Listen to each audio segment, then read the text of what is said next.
this report, I see it says the 23rd.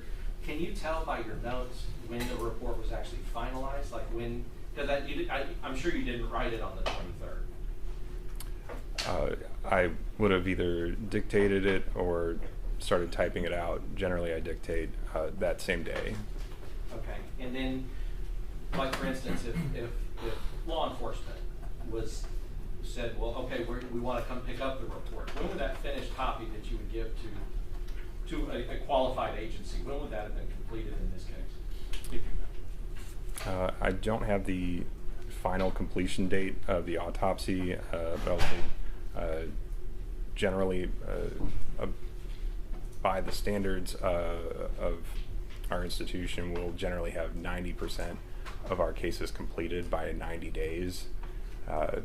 This was probably completed within a few months, but I don't have the exact date.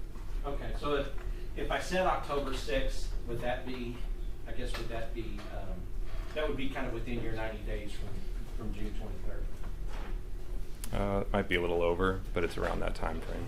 June, July, August, September. Okay, yeah, little over, but close. Maybe a week or two later. Okay, so, and the reason I ask is because it says on your report, it says Detective Juarez is present for a portion of the examination, right? Yes. Okay, and Detective Juarez would be a person that is a detective with the San Antonio Police Department. Yes. Now, is there a way to tell what portion he was there for? No, but I can tell you generally how it would go. Okay. Law enforcement will frequently come to autopsies if it's a gunshot wound death, and they will request to come, and we will complete the external examination. So once the body has been cleaned, we've identified the wounds, and we're ready to do the internal examination is when law enforcement will be allowed in. Then I can describe my findings, and generally they leave before the completion of the autopsy. Sure, and so, because once you describe your findings, that's the relevant part for them, and then there's other things that you have to do, as far as making sure that the body is, sewn back and things are put away and all those things that they might not say to watch all that, right? Correct. Okay. So, by your, because it doesn't say it here, but by your standard practice that you would have told Detective Juarez at least the basic findings that you are making about Ms. Perez during this examination. Yes, generally I will say what number of wounds I find, if I expect to recover any projectiles, those kinds of things. Sure. And just so that we know, that we saw that injury to the back, and I know that you explained it, but that injury to the back where we can basically see where the bullet was lodged, that was an incision that you made yourself into the body. You would agree with that?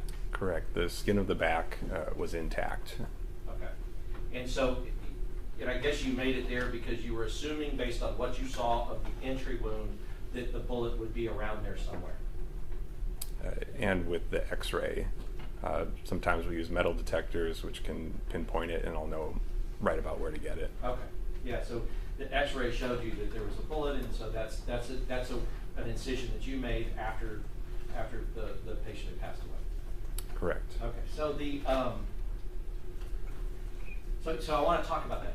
So you would agree that your findings show that Ms. Perez was shot twice, right? Correct. And so what that means is that one person could have shot her twice, or two people could have shot her once, right?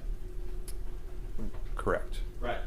But you would say that it is impossible that three people shot her once, based on your findings. Correct. Right. There's no way that three people shot this person one time. In any possibility that you can think of as a medical examiner, based upon the evidence that you saw, that she had only been shot twice. Correct. I only identified 2 gunshot wounds. Right. So, and that would have been something you would have told Detective Juarez at, 10:45 or 11:45, or I guess whenever. How long does an autopsy typically take? Each case is different. I would expect an autopsy like this to last several hours, so probably be done before noon. Okay. So, and that would have been something you would have told Detective Juarez before noon? I don't recall specifically what I told him, but generally, yes, I will say there are this many wounds. Right. There's 2 gunshots, which means, I think to anybody that can understand it, 1 person shot her twice, or 2 people shot her once, but there's no way 3 people shot her once, right? Correct. Okay. And so, if they went and said that 3 and did an arrest warrant and said that 3 people would... I would say that yes, there are only 2 gunshot wounds on the body. If each of those 3 individuals were to strike the body, I would have 3 gunshot wounds. That's right. And if they arrested one of them for murder for shooting her, you would know, based on Detective Juarez being there, that you had already informed them that there's only, if you followed your normal practices, that there was only 2 gunshots, right? Correct. Okay. And part of what your role is, and you know what your role is that people do an investigation. You know, the police do their investigation. Your job is not to be for them or against them. Your job is just to follow the science and the medicine, right? Yes. Right. And so, you know, though, that law enforcement agencies, when they're doing investigations, rely many times on your findings that you're making about what happened here, as far as how she died and what caused her death. Right? Oftentimes. That's right. And sometimes people on the defense also rely on your findings and, you know, in determining what happened and whether or not a person did something or did not do something, or whether or not, or basically the same thing, how a person died, right? And we rely on it. Yes. And judges rely on that, right? Yes. And so what I just want to point out that your job intersects. You are not an advocate, and you are a scientist. You're a doctor, and you are a doctor who is doing a good job, as I believe you did in this case. But your job intersects with the legal community quite often. You agree with that? We interact with the legal community and law enforcement regularly. Yes. Right. And so, and my point being is that you have seen it where law enforcement does a thorough investigation, and part of their thorough investigation is coming to you and making sure, let's say even in October, whenever your final report is done, making sure what your actual findings are before they act, right? You've seen them do that. I don't usually follow up and see what law enforcement does with it. So I guess, do you never have law enforcement come and ask you follow-up questions about, like, well, what about this, or what you know, your autopsy report says this, but what does this mean, or do they ever interact with you afterwards? Sometimes, Right. generally around the time of autopsy, especially in a gunshot wound case, we know what the final result is going to be. Right. But sometimes, right, there are complicated cases where we do have to touch base at different points. Sure, and you know, and even sometimes with gunshot wounds, that can present some complications that may need follow-up. You agree with that? Yes. And so, and obviously that's not an issue in this case, and it is pretty clear, and I think everybody understood. But to the point, it was clear to you from June 23rd, when you started this autopsy, it was clear to you that it was impossible for 3 people to have shot her. That was clear. Yes. All right. So, now, part of what you guys, I say you guys, sorry, but doctors and forensic pathologists, part of what y'all do is you also have investigators yourself who aren't SAPD, they're not Bexar County Sheriffs. They're investigators assigned to your office specifically to go out to scenes and to help you with your investigation as to cause and manner of death, right? Yes. And so what that would be, what that looks like is that your investigator will go out, like kind of as your eyes and ears, in anybody in your position, they will go out to try to get an idea of the layout of the scene, because that can be important to you when you're making your determination. And then they also make a report to you, so that you, when you're trying to make your findings, right? Correct. And in this case, there was an investigator that went out there, right? Yes. Okay. And so you kind of knew the investigator actually did a pretty good job talking about the lead up to it, which is important sometimes for you to make your determination. Yes. Right? So, and they talked about the fact that Ms. Perez had, cut the wires in an emergency, I guess in a fire alarm box. They talked about how Ms. Perez had assaulted a police officer with a candle and some other things like that, and that she was armed with a hammer. Correct. You saw that in the report. And then one of the things that Mr. Loonan went through with you is, Judge, may I use the well and demonstrate? He was talking about the injury that you labeled gunshot wound number 2. And so with gunshot wound number 2, you would agree that was the one that was underneath her armpit, right? Correct. In the armpit. In the armpit, yeah, sorry. Under the arm, in the armpit. You mentioned it. You can't ever say what the sequence was, which one was actually the first one that hit her and which one was the second one. You wouldn't be able to say that. Correct. They're labeled gunshot wound number 1 and number 2, and that is not to say that I know which one was first or second. It's just for identification. Right. And so and that's because if you just said gunshot, this gunshot, it could get confusing unless we know which one you're actually talking about using a number. Correct. Right. So, but gunshot wound number 2, and Mr. Lennon talked about it a little bit, but yet you would agree that there's no way that gunshot wound and that entry wound could get there in her arm without her arm being raised. I don't see another way for the wound to get there without the arm being raised. Right, because as we talked about, then there would be an entry wound here and here, or maybe here and here or here. There would be an entry wound somewhere else on the body, but this to you was a clear entry wound, and you knew that this wound was the first contact that a bullet had with her armpit. Yes. Okay, so what that suggests, and the evidence in this case has shown that she was running at the officers with a hammer. What that would suggest is her arm would have to be high enough to get a bullet into that armpit, right? Yes. And you would agree that running at somebody with a hammer like this, that's an aggressive gesture. You would agree this is aggressive? I don't usually make determinations on what's aggressive or not. I'm just asking on a human level, as a human being. You agree that somebody running at somebody like this with a hammer is aggressive? That could be perceived as aggressive. Yes. Because as a doctor, now let's go back to put your doctor hat on. As a doctor, if I come down on somebody's head with that, that's the skull fracture that you're talking about. Could happen. It could happen. Right. And if I come through with somebody's face like that, and I come through like that and hit them in the face, that is, the injuries here to the eye, to the cheek, the bleeding that could cause serious bodily injury or death, right? That could happen, yes. And this other end of the hammer, if I take that other end of the hammer and I put it into their eye, I could take their eye out with it, right? Potentially, yes. Right. But what we know is that at one point where the patient was shot, she had her arm raised over her head, and we know now that she had a hammer in it.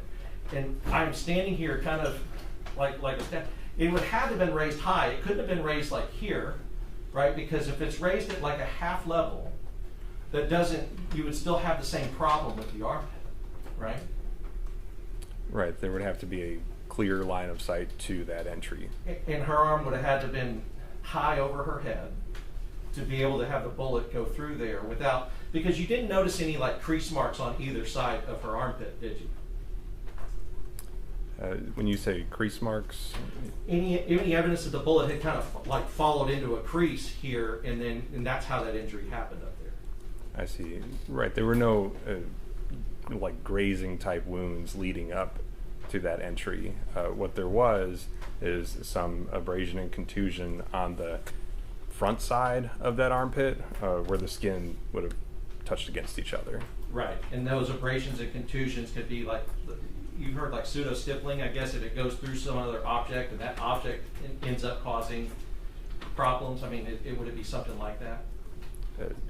I wouldn't say it's like pseudo stippling, but it's just the skin expands in the area of the gunshot wound, and if there's another skin surface, it can hit against it. Got it. So, and if it does do that, it can cause those types of abrasions. Correct. Right. But and what I mean, and what we're kind of talking about with the crease is if and I'm holding my fingers up, if that's the armpit here, and the arm was down, and a bullet comes through, it would cause an injury here or here before it got into the armpit, and that would kind of tell you that the skin was kind of, you know, close down or close together, and the bullet just rode up the skin, and that's how it entered in, without making an entry wound on any part here. Does that make sense? Right, that could happen. Right. Bullet flies through, and it would crease and crease, but you saw no evidence of that. I did not. So the evidence you saw is the bullet is going right into an armpit, pretty much, you know, straight on, without hitting any other part of the body. Correct. I did not see another part of the body that was hit prior to that entry wound. And in that injury, you know, just by body mechanics, that the arm would have to be like almost completely raised. How's the answer? I don't think this one has. Overruled. It would have to be almost completely raised to cause that injury without causing any other visible injury to the body. It would have to be raised. I don't think it has to be vertical. But close enough that, because it's up in here, so it'd have to be close enough, like here, can't get there. It'd have to be close enough to be exposed to the person shooting, right? High enough. Correct. I can't give an exact measurement of that, but yes. Sure.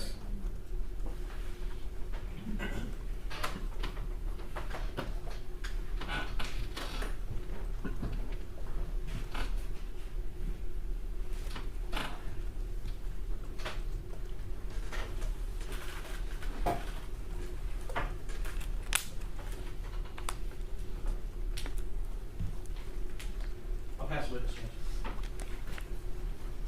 Doctor, I'm sorry. do I need the, I'm sorry. Thank you. Good afternoon, doctor. Good afternoon. I'm Monty Delfrado. I don't have a lot of questions, hopefully, because Mr. Goss was so thorough as usual. If a suspect intentionally forces or provokes police officers to shoot and kill them, what is that called?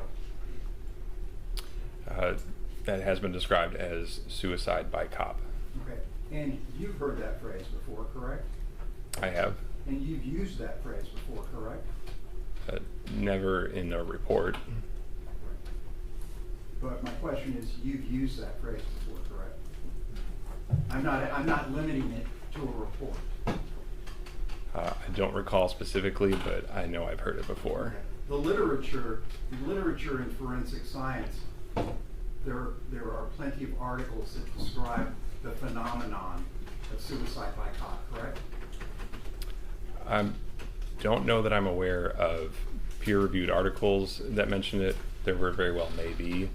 Are you a member of the National Association of Medical Examiners? I am. Okay. Are you aware that in 2020 they published a report specifically, among other things, addressing suicide by cop? I'm aware of the manner of death guidelines. I'm not sure if that's what you're referring to. Well, let me ask you, let me just give you an example. If somebody, for example, walks out in front of a train, okay, and gets killed, the mechanism of death is the train, okay? But we'd really be concerned with the intent of the person who was killed, wouldn't we? In a train death, yes, we will try to figure out why the person is there and if there are any intentions to hurt themselves. Okay. And your area of medicine, it's called what, medical legal? So it's sort of a combination of the medical and the legal, is that correct? Yes.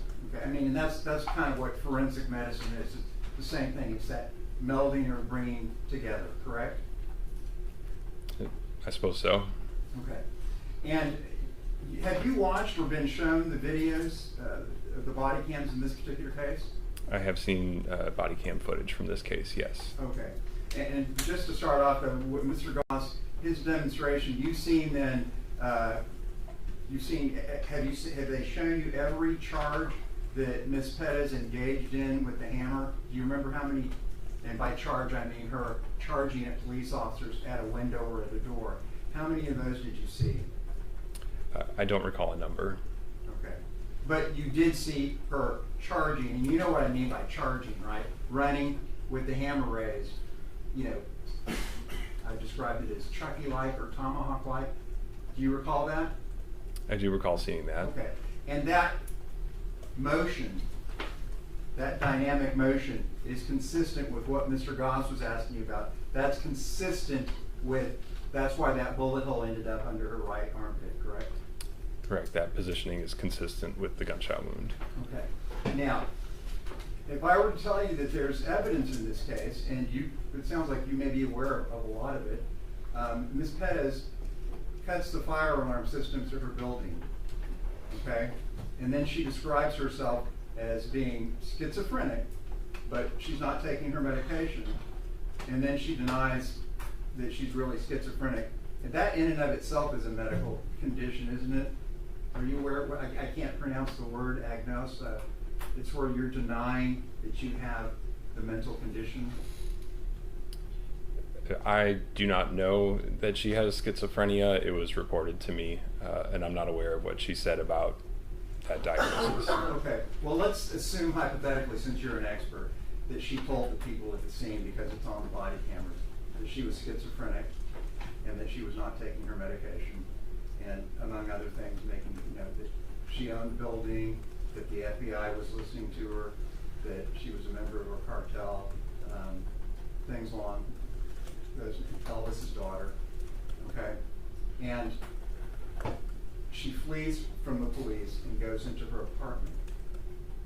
And in their attempt, after hot pursuit, after chasing her, after that escape into her apartment, a police officer tries to go into the window to arrest her for committing these crimes, that she comes at him with the hammer.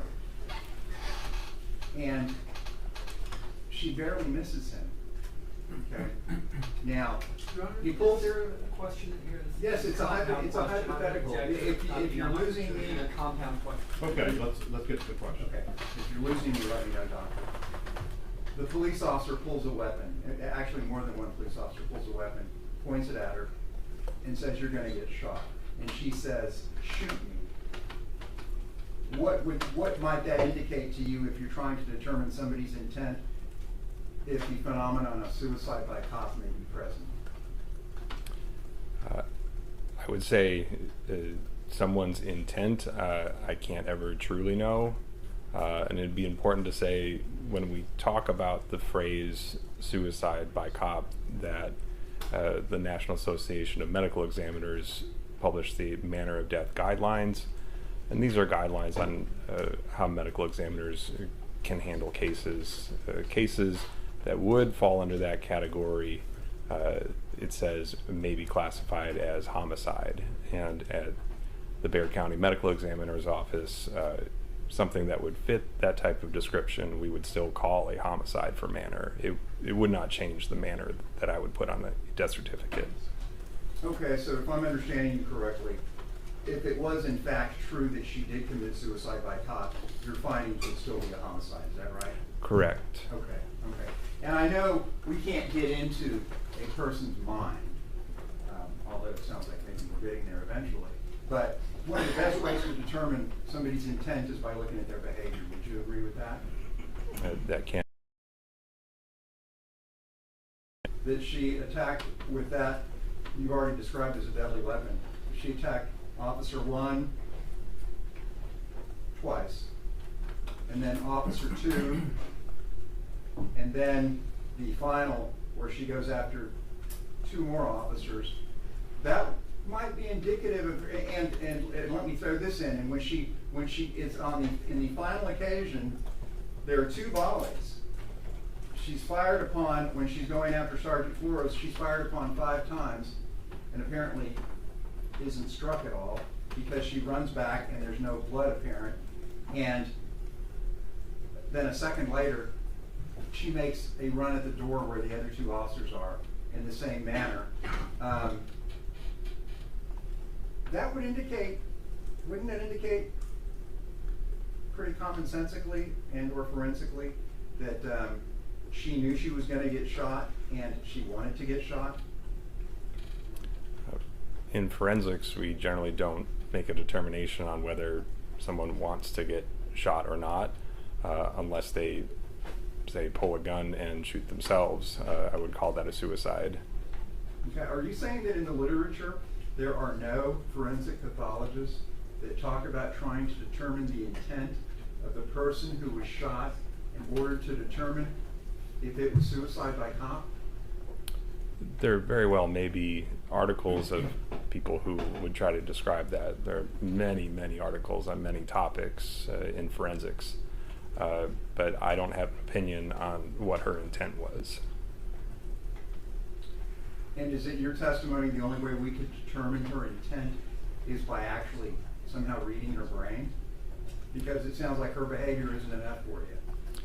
My goal is to come to the cause of death and the manner of death. Nowhere in that goal is to determine someone's intent in this case. Okay. Doctor, the Mr. Goss was showing you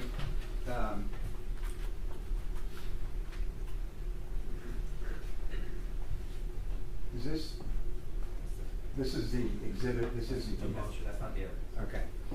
I'll just use this so I don't have to walk around. But same basic hammer, right? And I think you've testified, or you've indicated before, that you've conducted many autopsies where somebody was killed or badly injured due to blunt force trauma, correct? Correct. Okay. And considering an instrument like this, you've seen death or serious bodily injury with blunt instruments heavier than this, correct? Yes. And you've seen death or serious bodily injury due to blunt force objects lighter than this as well, correct? Likely, yes. It's unusual that I would be weighing an implement or what is suspected of. Okay. And if you had told us that, would that be a fair statement? Does that sound like something you may have said? That blunt force injuries can be caused by objects heavier and Heavier lighter than a hammer or lighter than a hammer? Correct. I believe that's that. all Yes. That's all I was trying to point out. But definitely we know that with this deadly weapon, striking somebody could cause death or serious bodily injury, correct? It could. Okay. And can you tell the members of the jury, because we're using serious bodily injury a lot, and for the purposes of a homicide or a murder prosecution, it's that they intended to cause death or serious bodily injury. What's the definition that we use for serious bodily injury? Serious bodily injury would be impairment. It could be something that's disfiguring, things that would require surgery, along those lines. Okay. So would you agree that being struck directly by this could cause death?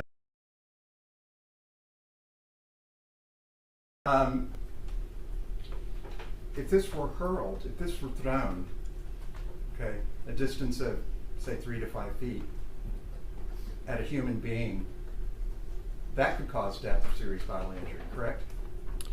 Potentially, yes, depending on how strong the arm is that's throwing it, what's in between, those kinds of things. Okay. And in this particular case, you're aware that Ms. Perez had already thrown a heavy object like this through that window and accurately struck her target by hitting a police officer. You're aware of that, correct? Yes. Okay. So you're aware that her aim with a blunt object is pretty good, correct? I don't know if I make judgments on aim from one throw. Okay. Now, you said you're not sure about if you've ever seen a murder case with a hammer. Dr. William McLean, he used to work in your office, correct? Correct. Okay. Did the same job you did, right? Correct. Did you know him and talk to him? He was a colleague of yours, right? I did know him, but I don't believe he was there when I started working at the medical examiner's office. Okay, well, but you knew it. Correct. Right. There was a high-profile case tried this year, the Tamika Laws case, where a woman used a hammer and beat her grandmother to death in the face. Were you aware of that case? No. Okay, even though it involved your office and it involved the use of a hammer, you were not familiar with that case? I'm not familiar with that case. Okay. There was a high-profile, nationally publicized case of former Speaker of the House, Nancy Pelosi. It was all over the news and in the media where a guy beans her husband in the head and almost kills him. Are you aware of that case? I have heard of that case, Okay. yes. Did you see that video? No. Okay. So there's no question that a hammer in its use or manner of use can cause death or serious bodily injury. No question, right? The potential is there, yes. Okay. Because I think you said before, there's a lot of ways to die, right? Correct. Okay. So, when Sergeant Flores has his back to Ms. Perez, who's charging him with the hammer on, I guess, maybe her fourth incident going after a police officer, and his back is to her. What part of the skull would this be? The occipital? The back of the skull is the occipital skull. Okay. Yes. And if she would have struck him, what kind of damage would have been done? As I mentioned before, if a hammer strikes the head, it could cause a skull fracture and could cause bleeding around and in the brain. Okay. And the temporal area, that's a very thin area of your skull, correct? Yes, that is much thinner than the back of your skull. Okay. So if he would have gotten struck here, he would have even been more susceptible to a major injury or death, correct? Likely, but it depends on the specifics. Okay. What about the occipital bones, your around your eyes? Same question. The orbital bones? Yeah, I'm sorry, the orbital bones. Yes. Yes, wherever struck on the head, there's the potential for fractures and bleeding. Okay. And if the hammer were to hit his trachea? There's potential injury to the trachea. Then you could potentially be asphyxiated, correct? Theoretically, yes. Okay. Now, you've seen, or have you seen, when the hammer was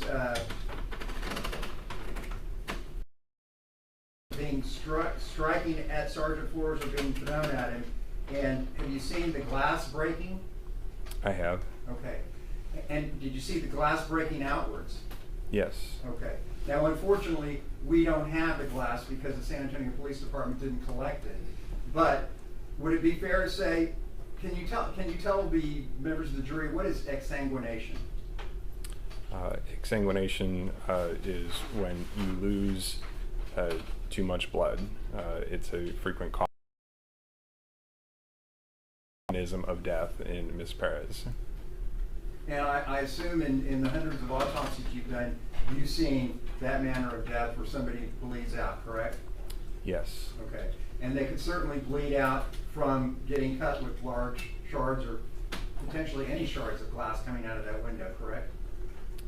Glass has the potential to cut the body, yes. Okay. And if it has the potential to cut the body or lacerate the body, it has the potential to what? Lacerate some arteries? Potentially, yes. Okay, so if it cut or lacerated, what is this here in your neck, your carotid? The carotid does run in your neck. It's pretty deep in your neck. Okay, if that were lacerated, could that cause death or serious bodily injury? Yes, Okay. if somehow the glass penetrated that deep, yes. Okay. What about, where's the femoral artery? That's in the thigh. Okay. If any glass would have cut or lacerated his femoral artery, what could have been the consequences? If the glass were traveling fast enough to go through clothing and to go deep enough into the skin to cut that vessel, that is a large blood vessel that would bleed. Would it be fair to say, and I'm not a physicist, obviously, but if somebody's running, they're charging, and they're using the hammer like that, that amount of force that's projecting the glass outwards, correct? Yes. Okay, so I mean, the glass is flying to where it would be capable of severely cutting or lacerating somebody who's just 2 or 3 feet away, correct? Potentially. Okay. Now, what's the artery, your major artery in like your forearm? What is that, the brachial? Brachial's in your upper arm, so it's Okay. your radial or ulnar artery in your Okay. forearm. If that artery were to be cut or lacerated, what could the consequences of that be? I would say any major vessel that is cut in the body can cause serious bleeding. Okay. And even a glancing blow from a hammer, either a direct strike or being thrown, could cause, if it hit Sergeant Flores in his head, it could cause him to lose consciousness, correct? Potentially. Okay. And an unconscious police officer, a foot or two from a woman who's attacked several other police officers, he would be totally incapable of defending himself, correct?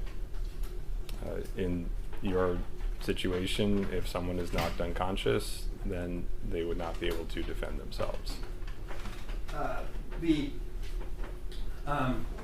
When Mr. Goss was asking you about the blood alcohol, the alcohol content in her body, the best level to use in this particular case would be the alcohol, the vitreous alcohol, correct?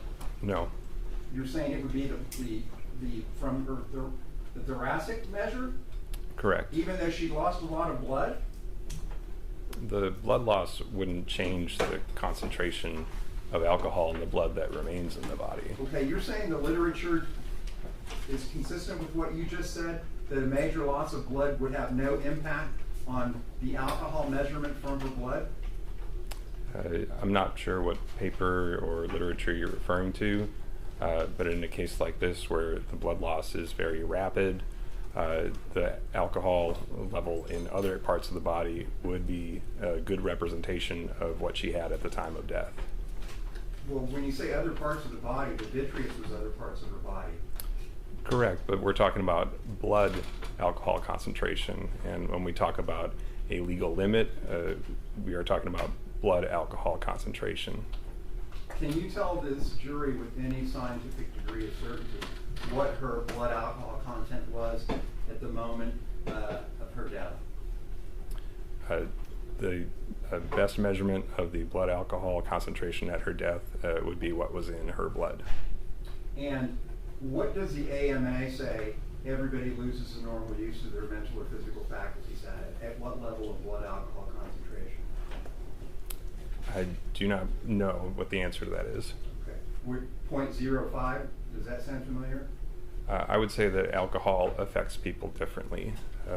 It causes some people to get excited, some to start moving more slowly and get depressed. There are some people who drink alcohol all the time and can have a very high level of alcohol and still show no clinical impairment, even though their blood alcohol level would be far in excess of the legal limit of intoxication. Okay. Dr. McClain, my question was, are you aware of what the American Medical Association says about that? I said no. Okay. Now, were there any signs of defensive wounds on Ms. Perez's hands? Defensive wounds isn't usually a term that I'll use. I would say the only wound that was on her hand was a small abrasion on her right hand. I believe we looked at a picture at it earlier. Okay, but you know what I mean by defensive wounds, correct? Defensive type wounds Correct, could right. be wounds on the hands that could be sustained when being attacked or assaulted by another individual. Right, like maybe somebody knows I've just been fired on, I may be fired on again. Maybe they run away because they don't want that to happen, or maybe they put their hands up in front of their face because they see they're running into potential gunfire. That could be an instance of, maybe you see some instance of defensive wounds on somebody's hands or arms, correct? Correct. Generally, we'll of stabbing. What we have on the current autopsy are these superficial abrasions. They are non-specific to me. I described what I thought caused them, but I wouldn't call them defensive type wounds. If Detective Soto, the lead detective in this case, indicated in his report that Ms. Perez was shot in the abdomen, that's just flat out wrong, correct? She has abrasions on her abdomen. The gunshot wound, number one, traveled through the upper abdomen, but there is no entry wound on her abdomen. Okay, so doctor, my question was, if he said she was shot in her abdomen, that would be wrong. Is that correct?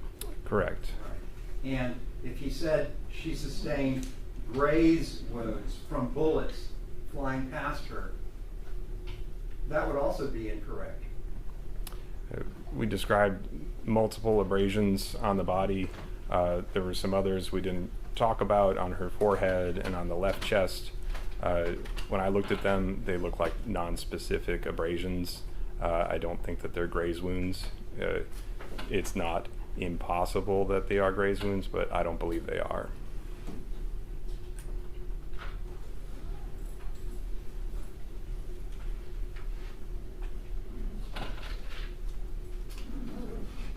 That's all I have. Thank you, doctor. Thank you. Good afternoon, Dr. Lynch. Can you just take the mic, please? Yeah, I'm going to walk up here. Thank Okay, you. thank you. My name's Tom Nisbet. I represent Alfred Flores. Do you remember talking to me on Zoom? I think it was last summer, but I honestly couldn't tell you what month it was. I can't remember. I'm sorry. Okay. When we spoke, I had a couple of questions about the general, I'm going to call it physical condition of the deceased, Melissa Perez. And I asked you, was there anything, you know, in her body, in her muscles, in her joints that like didn't work anymore, you know, like my knee doesn't work anymore kind of thing. And then you said no. Can we talk a little bit about that? Sure. Okay, so you found that she was not malnourished, Correct. and her general physical capability that we talked about was intact. Is that something you would agree with? I would say I saw no evidence that her physical ability was anything less than normal, but it's not like when you go to the doctor and they test your reflexes and your range of motion. We don't do that. From manipulating the body, I didn't notice anything. And that's my question. Thank you. And I know you really don't want to talk much more about hammers, so I'm going to make this easy.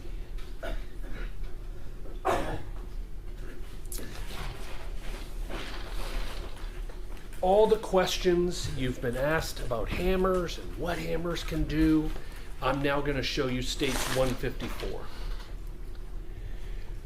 Are all your answers to all those hammer questions the same for States 154A? Its capability, its potential, etc.? That is a hammer, so yes, I think a hammer has the potential to cause injury. Okay. I want to make sure the jury knows that all those answers apply to this hammer. Yes, it applies to that hammer as well. Thank you.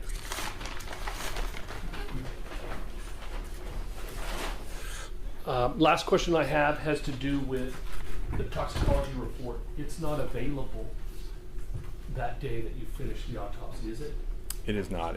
It was completed on July 7th. Okay, so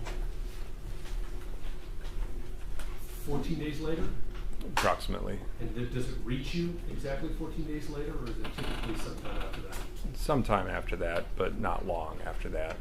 So I'm kind of going back to Mr. Goss's questions earlier in his timeline about Detective Raul Juarez is there and he wants the results that day.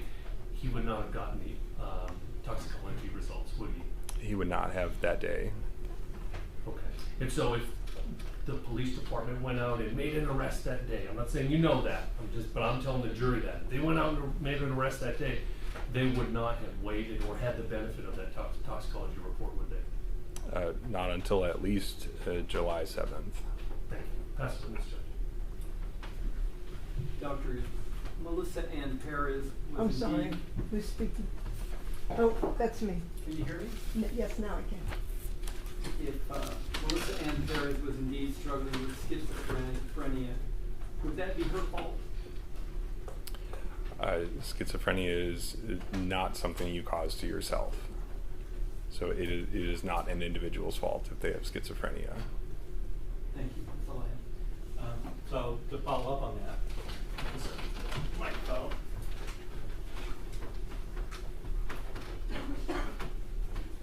To follow up on that though, you know as a doctor, schizophrenia can be controlled with medication, right?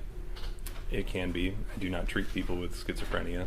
And if people make decisions not to take their medication and not to control their schizophrenia, that could be their fault. You agree with that? I don't assign blame to patients. I don't know the reasons why they would or would not take their medication. Sure, and I understand that. But you also agree that somebody with schizophrenia can be just as deadly as anybody else? Potentially. They could be potentially as deadly as anybody else. Depending on the individual. Right, and what I mean by that is that if a person with schizophrenia is coming at you with a hammer, that doesn't lessen your right or ability to be able to defend yourself from that, just because they happen to have schizophrenia. I guess I don't have an opinion on people's medical conditions as it relates to whether one can defend themselves or not. Well, I guess what I know, but the state asked you about it, and so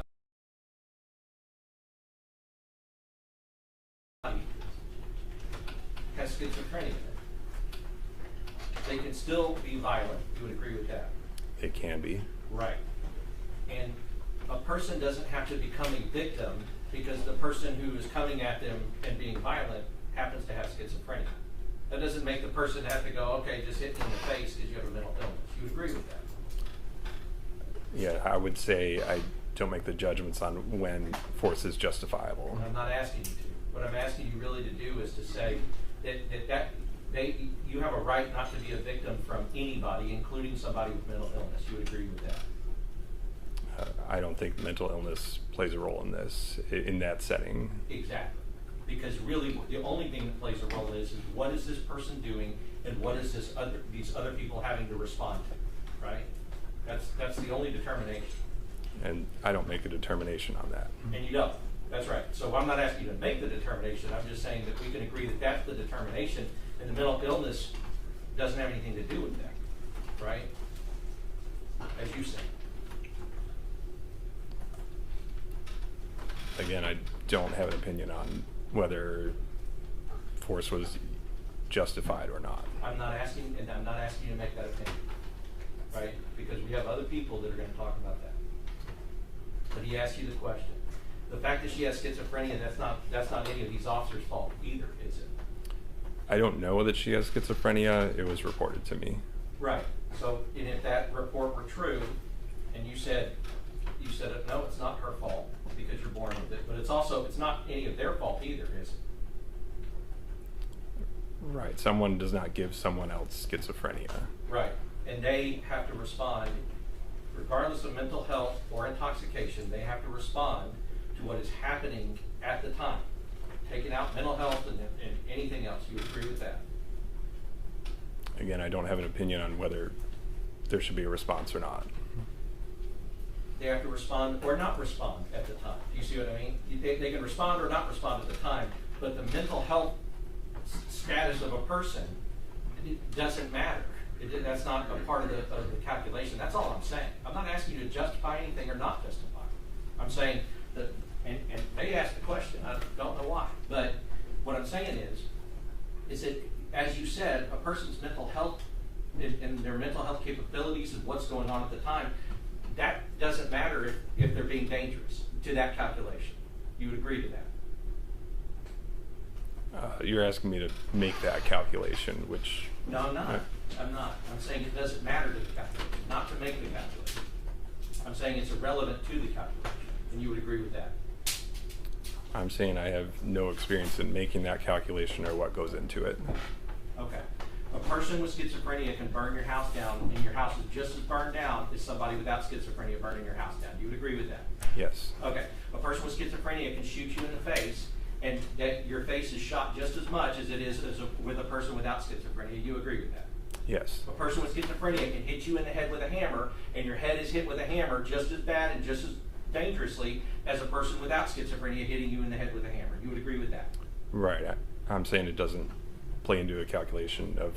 And that's my point. I'll pass it away. Doctor, a deadly weapon like a hammer doesn't know whether it's being wielded by a completely sane, sober, non-aggressive, non-violent person or correct? The damage can be the same, no matter who's wielding it, if they're swinging it in a violent manner with bad intentions to hurt somebody, correct? Many different people can swing a hammer and hurt someone else, yes. Right. Thank you. No more questions. No questions, Judge, thank you. And he be excused. Yes, you're excused.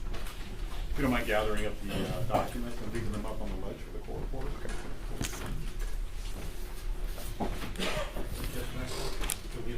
Sure. On the record or no? Okay. Those aren't exhibits, right, Doctor? Those are my documents. Okay, thank you.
Everybody okay on the jury?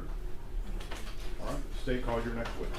Your Honor, the state will call evidence technician Karen Crane.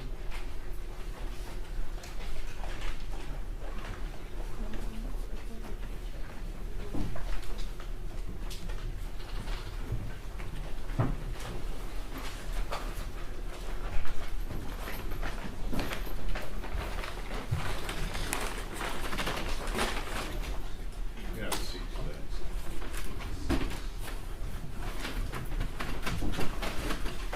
All right, I'm going to swear you in, okay? Do you solemnly swear or affirm that the testimony you give in this matter will be the truth, the whole truth, and nothing but the truth, so help you God? Yes, sir. All right, you lower your hand. You may need to adjust the microphone, okay? Could you introduce yourself to the jury and spell your name for the court reporter, please? Yes, I'm crime scene investigator Crane. My last name is Crain. Can you spell your first name, man?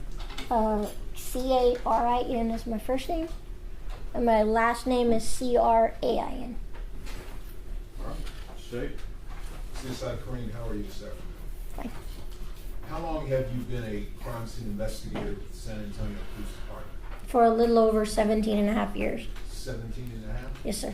And can I ask if you could just briefly outline your training, experience, and qualifications? We go through a 3-month academy, which is about between 360 and 400 hours of training. We do everything from taking photos, fingerprints, video, sketch, 3D scans, collecting evidence. And are you equally proficient in all of those categories? Yes, sir. were you working in your capacity as a crime scene investigator in the early morning hours of June 23rd, 2023? Yes, sir. And were you called into duty to work on a case? I was dispatched to headquarters Thank you, ma'am. I apologize for my misphrase. You were dispatched to headquarters. Why were you dispatched to headquarters? to stand by to process officers in reference to an officer-involved shooting. Okay. Did you go there alone? No, CSI Oliva also was there. Okay. You remember about what time you got to SAPD headquarters to stand by? Around 2 o'clock. And did you produce a report documenting your involvement at SAPD headquarters about 2 in the morning on June 23rd of 2023? Yes, sir. Do you have a copy of your report with you? Yes, sir.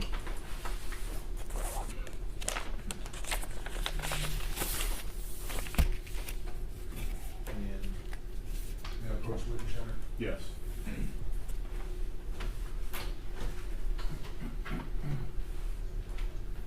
And what I understand to be my copy of your report's about 4 pages long. Yes, sir. All righty, we have the same document.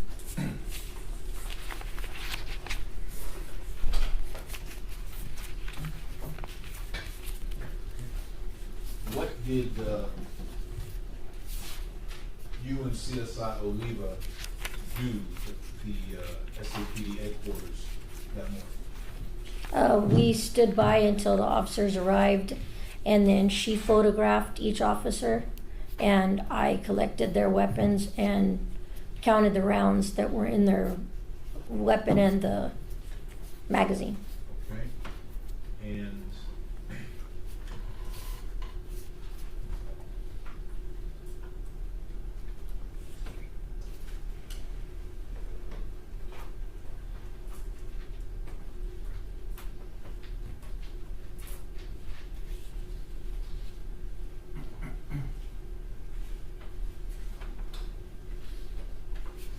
you said CSI Oliva took photographs? Yes, sir.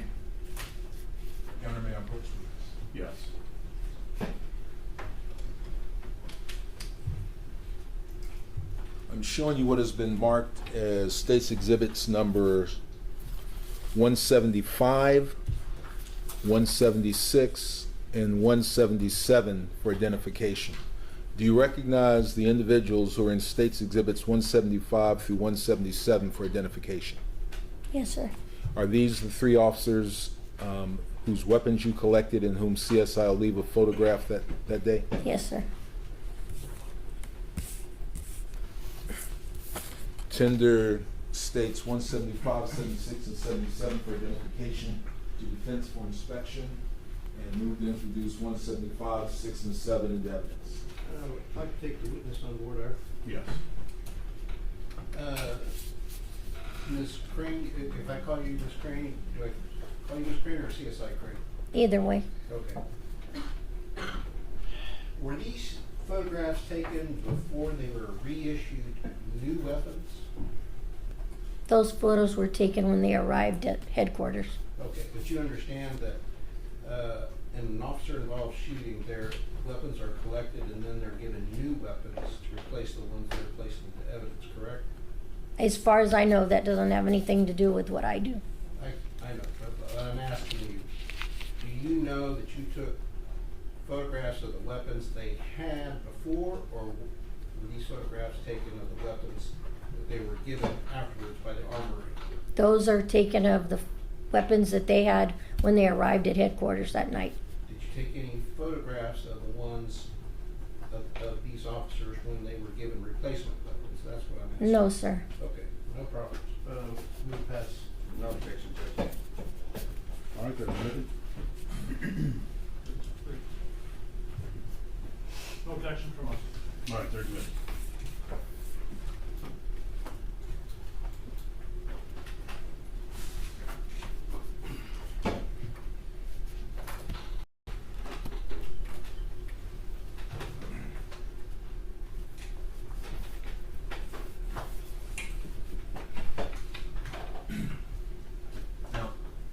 Who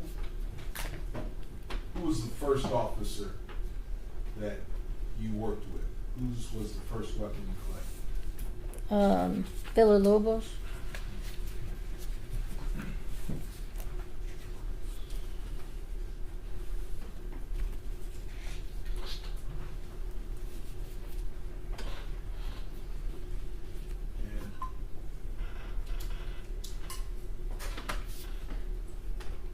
And is that Officer Villalobos who you identified?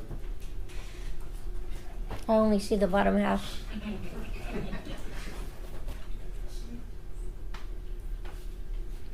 Yes, sir. And that's State's Exhibit number 175.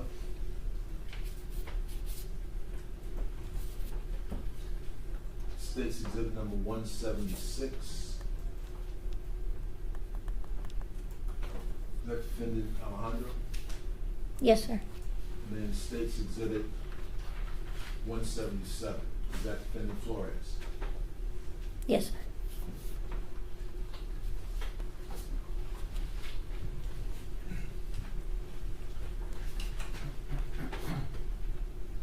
Now, you collected Officer Villalobos' firearm. What did you do with it? Once you collected it, what did you do?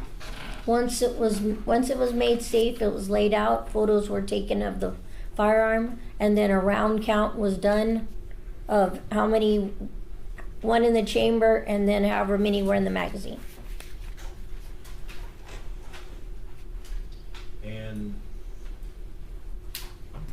in determining, are you generally familiar with how SAPD officers start their tour of duty? What is their basic load of ammunition in their firearm? There should be 1 in the chamber and 17 in the magazine. Okay, so their firearms have 17-round magazines, Yes, sir. all right? And briefly describe how it is they get 18 total in the firearm and magazine. Well, one would have to be loaded into the chamber and then take the magazine out and put another one in for there to be 17.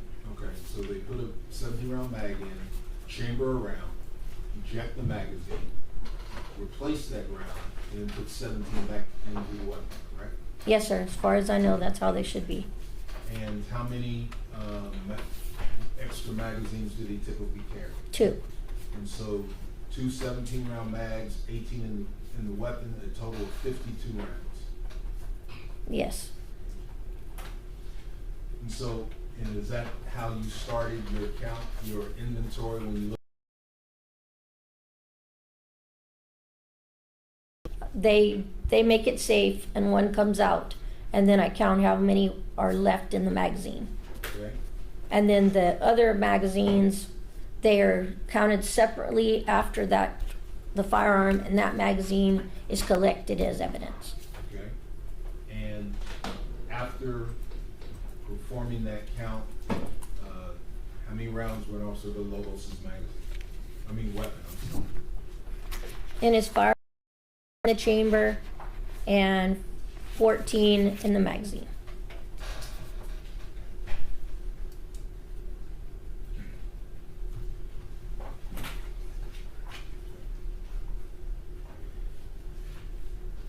And now,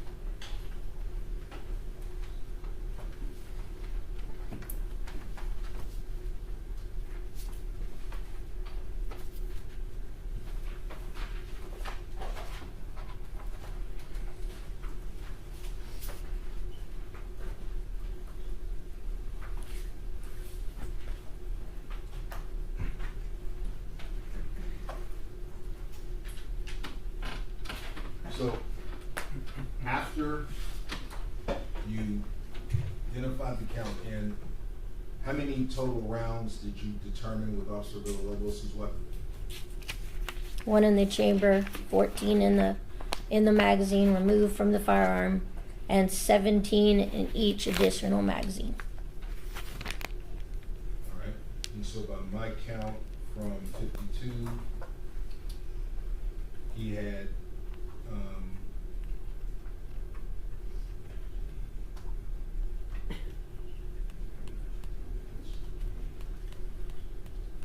he had 49 rounds left. Is that what you counted? I don't count them that way. I count them the way that I, How many were missing for Officer Bill Lobos? 3. 3. And were there pictures taken of Officer Villalobos' firearm? Yes.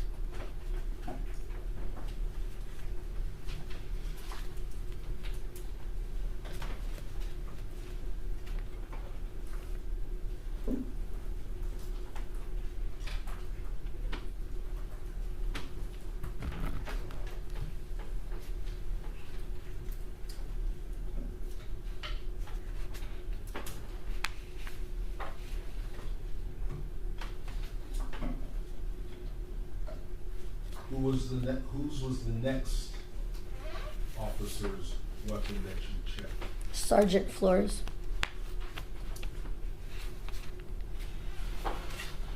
And did you follow the same process to count Sergeant Flores's? Yes. Okay. And how many rounds were missing from Sergeant Flores's weapon?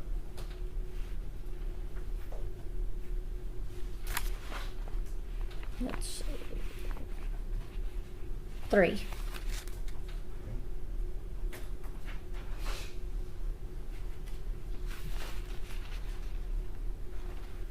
And then did you take pictures of Sergeant Flores's weapon? Yes, sir.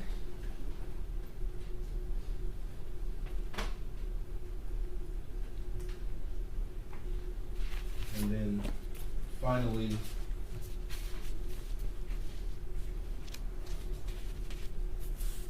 did you repeat that process again with Officer Alejandro's weapon?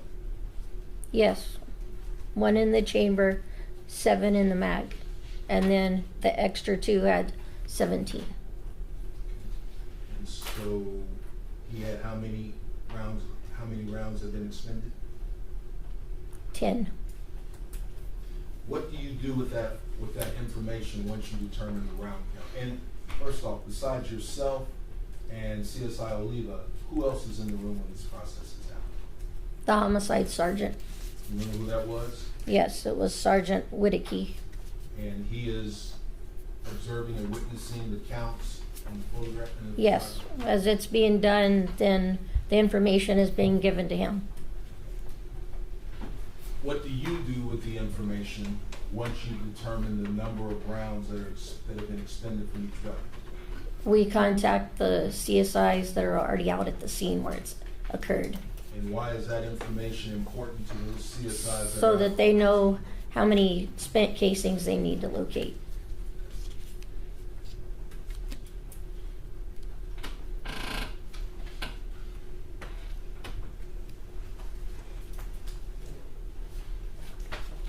Now, you testified that there are,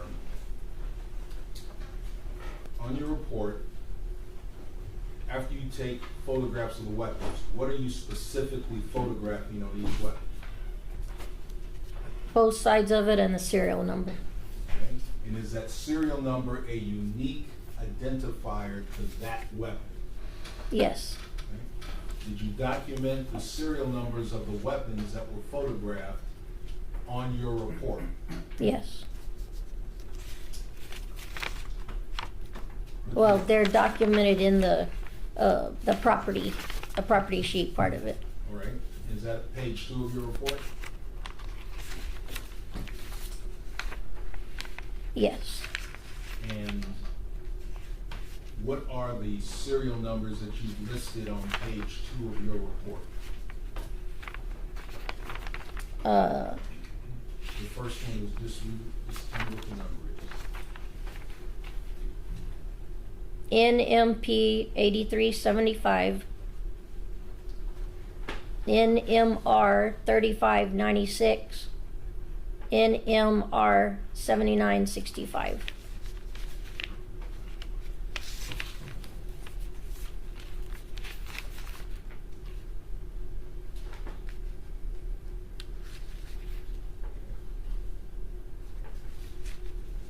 After you collected the weapons, you documented their serial numbers,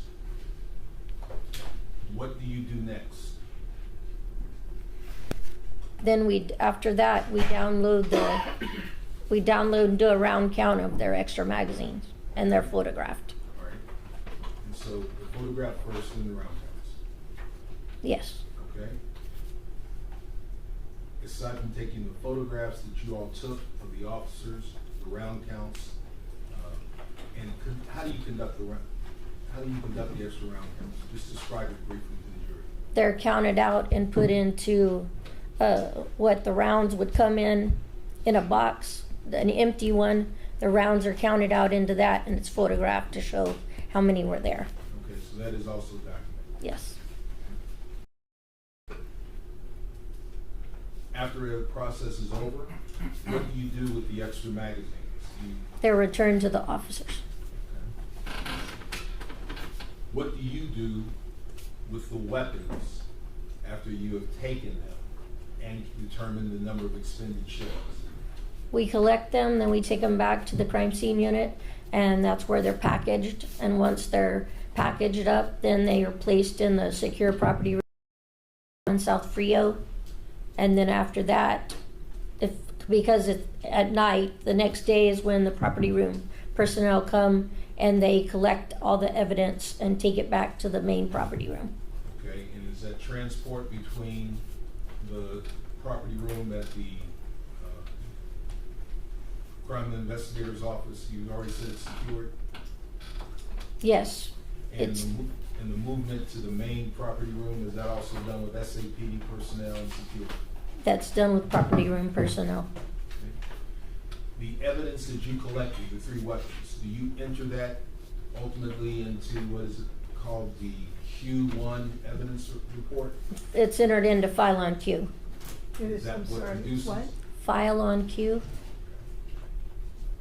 And that's based on the input you have for the evidence you collected? Yes. Do you have a copy of the file on Q report for this case?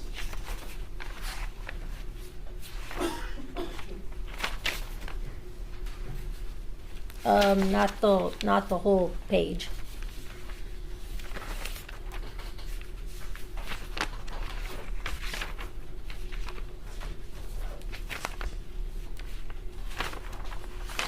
Oh, yes, I do. Alright.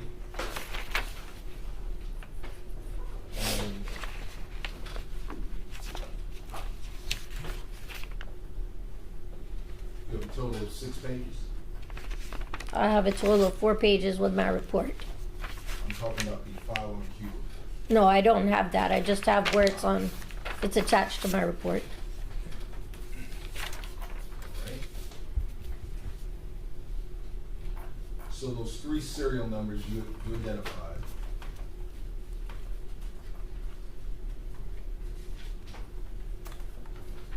What is the serial number that your report reflects for Sergeant Flores? What is that serial number?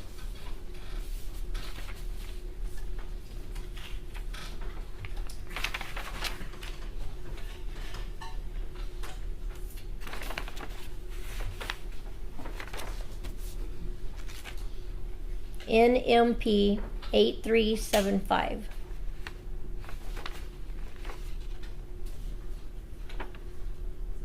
Oh wait, that's not it.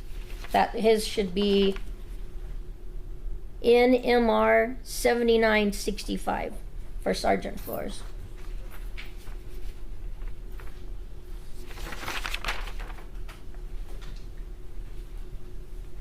Which should be my E2. So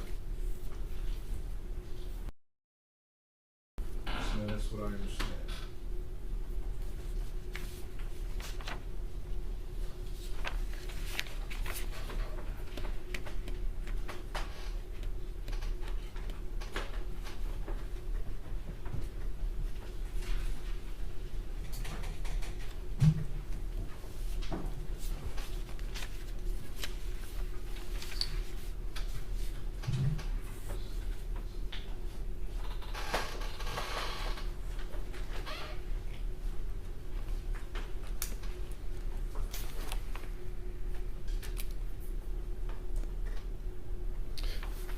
Ma'am, I'm showing you what has been marked as State's Exhibit number 180 for identification. Can you tell me what State's 180 for identification is?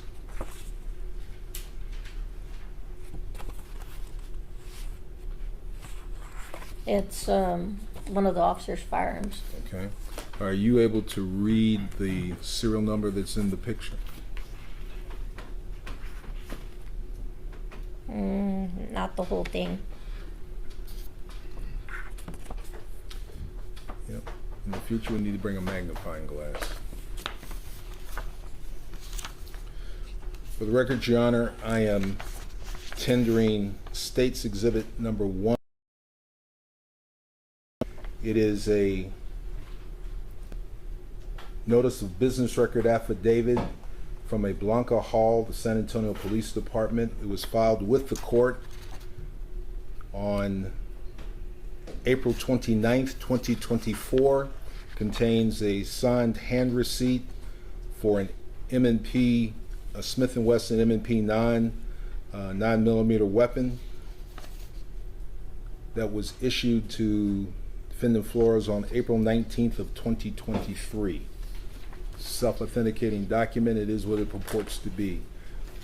Moved it. And I'm now showing. I would like to see the document. Surely.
On behalf of Alfred Flores, we reserve. I didn't hear you. On behalf of, Alfred Flores, we have no objection. Thank you.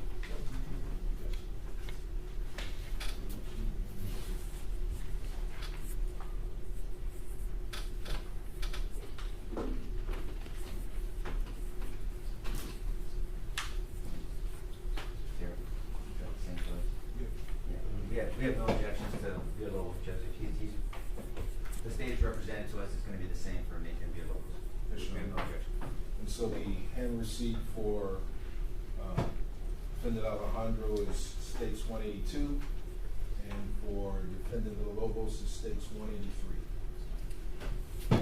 Right, there be no objections? and Like to taken? see 182. So you're moving to admit 181, 182, and 183? Yes, Your Honor.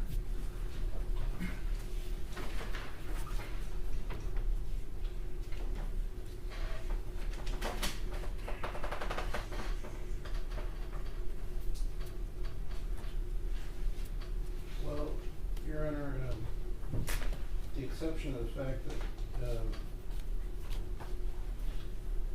the subscribe date could not have had this cause number on it.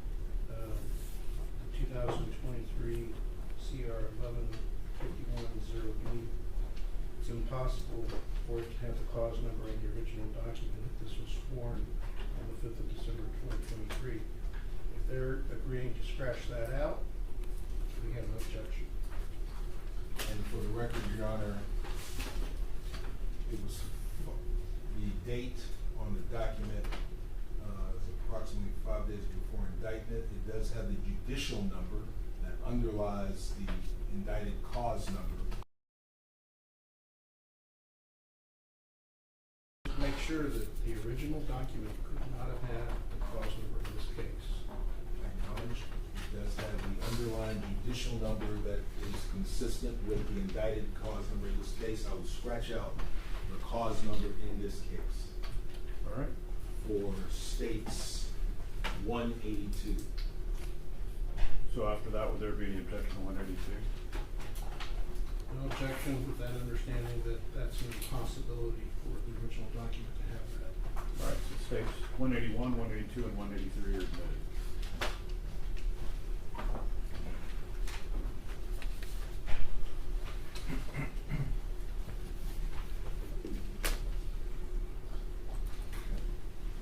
Hand me the marker, please. Yes, yeah, no, no.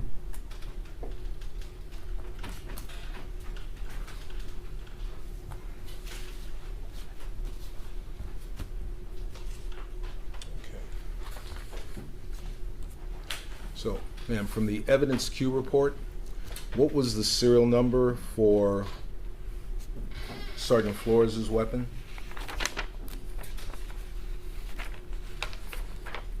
NMR 7965. Okay. It's Exhibit 181, hand receipt. For the name on the hand receipt is Alfred Flores. And what is the serial number for the hand receipt signed by Alfred Flores? NMR 7965. And is that the same number that you took and photographed on June 23rd of 2023? CSI Oliva took all the photos. She took the photos, but you I collected was that there. weapon from Yes. Sergeant I'm Flores. sorry, I didn't hear you. I apologize. You took that serial number weapon from Officer Flores, Sergeant Flores, excuse me. Yes, sir.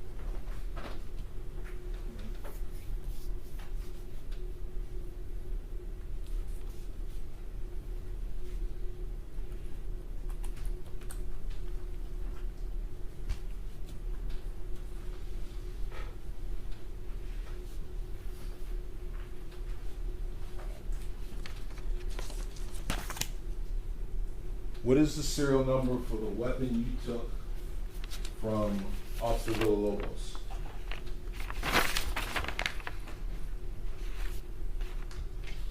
NMP 8375.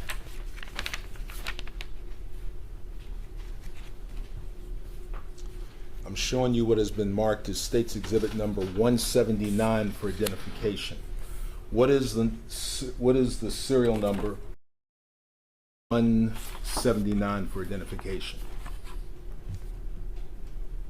Looks like it's NMR 8375. Okay. And would you check your Q report? Did you write NMR or NMP No, it says on mine NMP. for the serial number?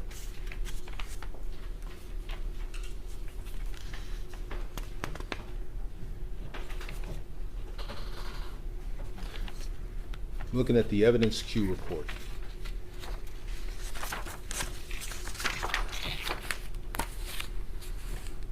Officer Villalobos, what is that serial number?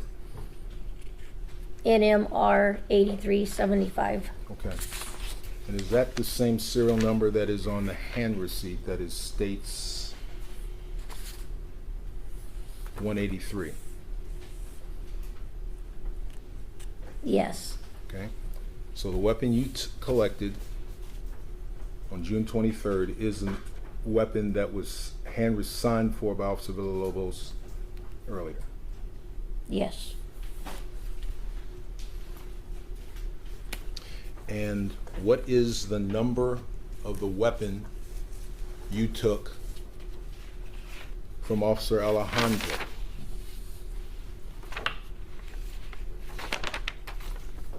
Look at your evidence Q report.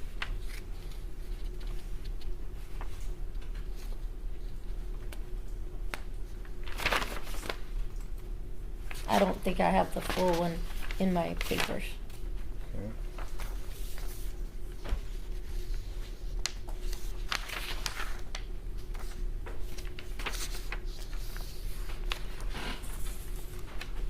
Is this a full evidence queue report? Yes. Okay. What is the serial number of the weapon you collected from Officer Alejandro? NMR 3596. I'm showing you what has been marked as State's Exhibit number 178 for identification. What is State's 178 for identification? NMR 35.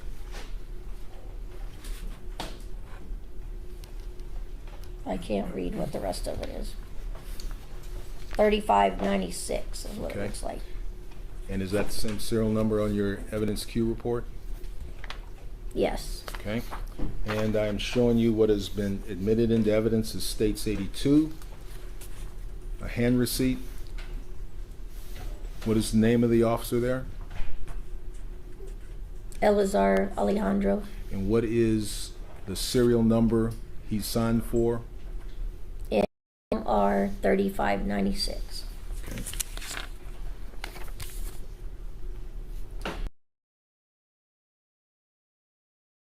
Okay. Can you read that serial number?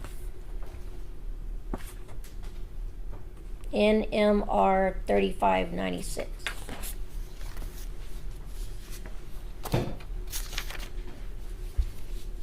Move to introduce States 179 and 178 into evidence. I tender them to the defense for inspection.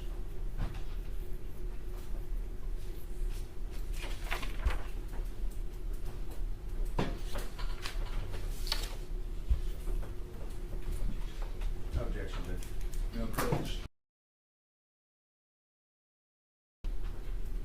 So I'm showing what is marked as State's Exhibit number 182, hand receipt for Officer Alejandro.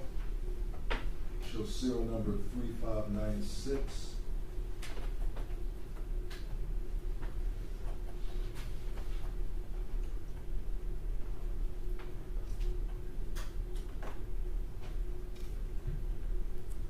Are you able to see that serial number? Yes, sir. Okay. And what is that serial number again? NMR 3596. And that is Exhibit 178.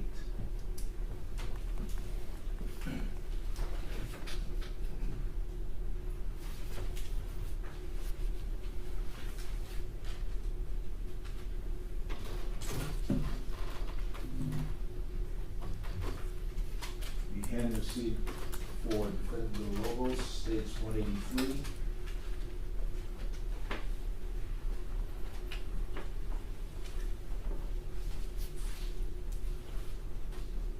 And the photograph that is states 179. You able to read that serial number? NMR 8375. And you testified the three officers you took weapons from. It's Officer Villalobos first, then Sergeant Flores, and then Officer Alejandro, correct? Yes, sir. The third picture that was taken that night, that would be the weapon for Sergeant Flores, correct? The one that you're showing me now would be What is Sergeant Flores' serial number?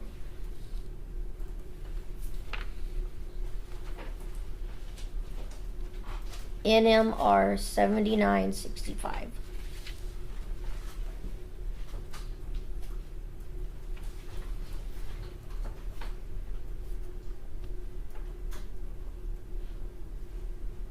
Now that we've used technology for a magnifying glass, can you make out that serial number?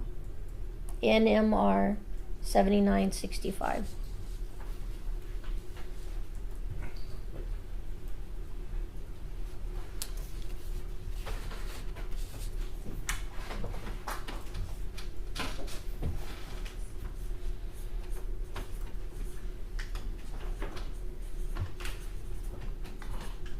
And what is his serial number again? For Sergeant Flores?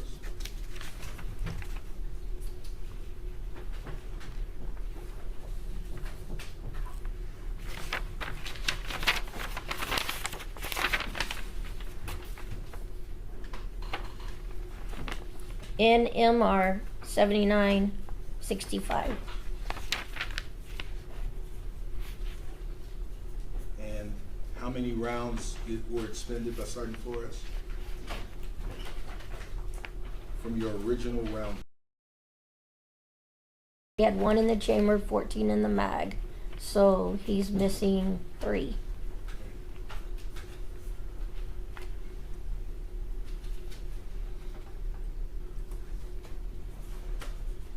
Officer Alejandro?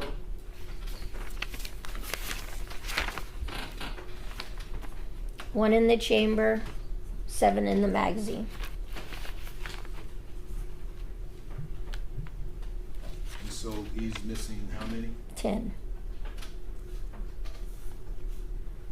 And his serial number was what again?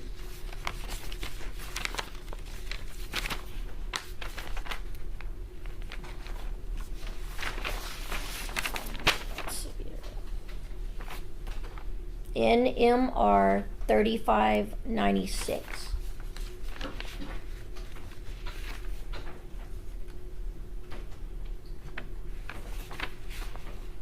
And finally,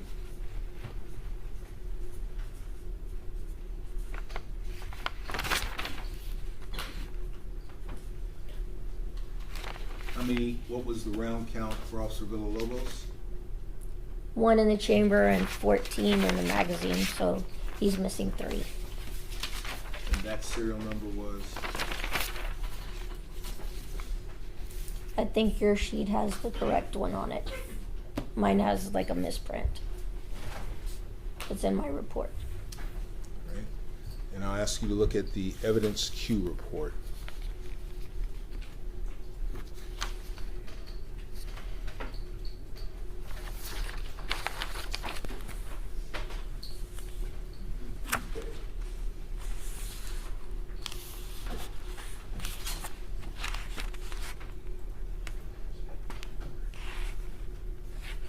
NMR 8375.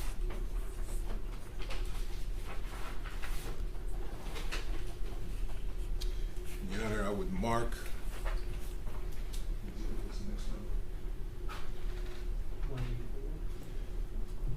Number 184 for demonstrative purposes. Okay.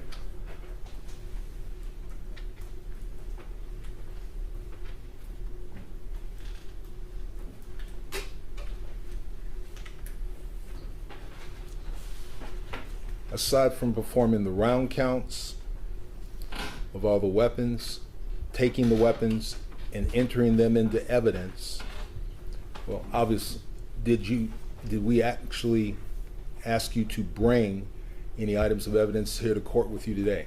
Yes, sir. And what did you bring? The 3 firearms that I collected. Is that what's in the bag that you carried in here with you Yes, today? sir. Can we bring those out? Do you need scissors?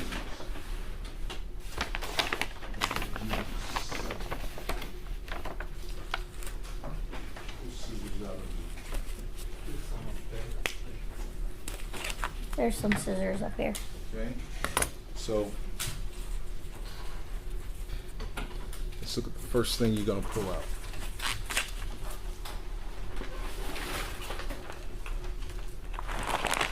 What is that first item? It's my E1. It's Officer Villalobos' firearm and the rounds. All right, and what is our next number? 185. How do you know it's your E1? Because my initials and badge number are on the evidence tape to seal it. Okay. Now, what's inside of I'm going to mark that exterior as states 185 for identification. Now, what's inside states 185 for identification? The firearm, the magazine, out of the firearm and the magazine. Okay, if you would open up 185 for identification, we will mark everything inside.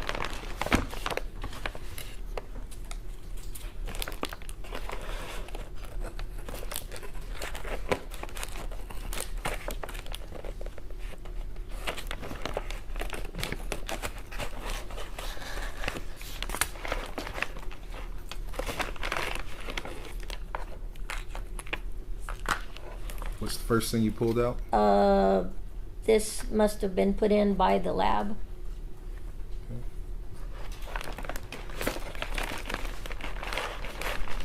The first content is a small box.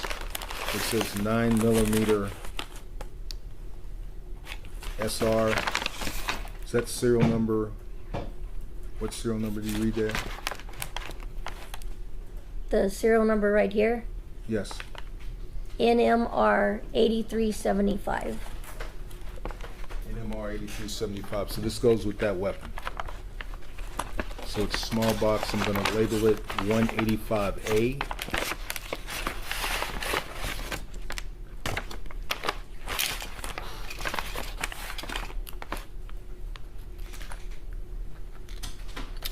Next is an envelope.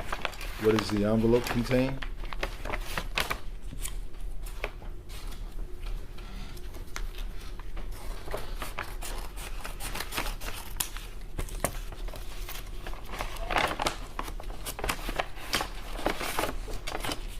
The round taken out of the chamber.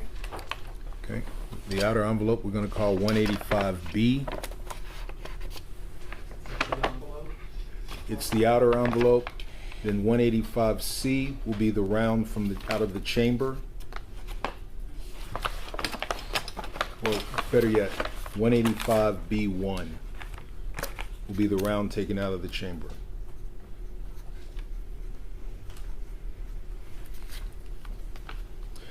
What else is inside 185B?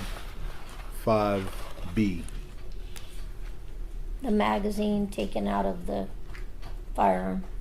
Okay. I'm going to mark the magazine as 185B2.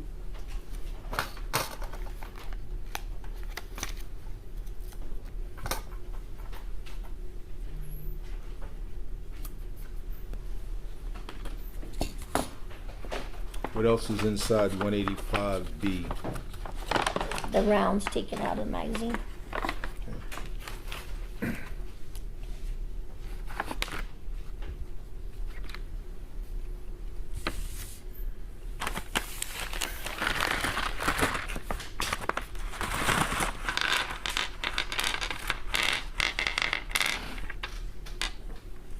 Did you count the rounds that are in loose and inside the envelope that is 185B? You want me to count them now? Just count the number. 3, 5, 6, 7, 8, 9, 10, 11. Count 11 rounds. Let me make sure. Just put them in the bag one by one.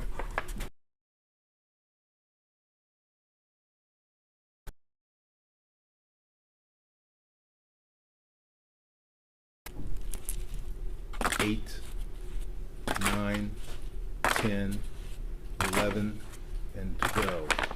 12 loose rounds in 185B. And the box that is states 185A.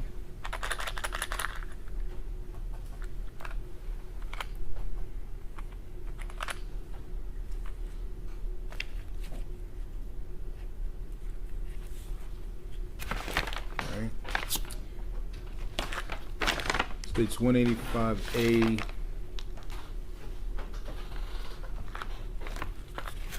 You did not collect that. No. Okay.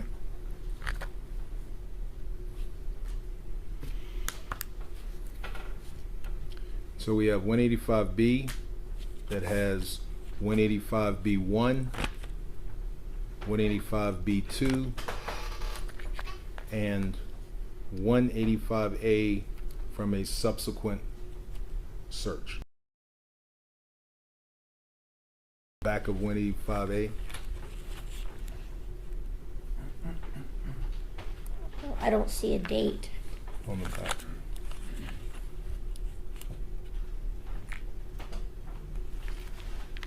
I don't think that's a date. It just has, Right there. oh, right here. 9/11 of 23. Okay.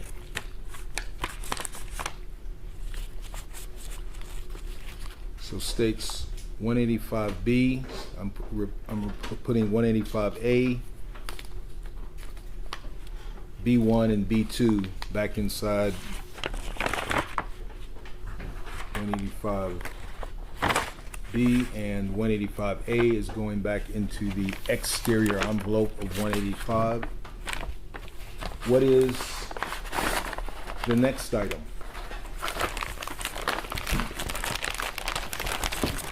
The firearm, Okay. And how do you know it's the firearm you collected? because it has my initials on it, and badge number. I'm gonna mark this packaging as 185.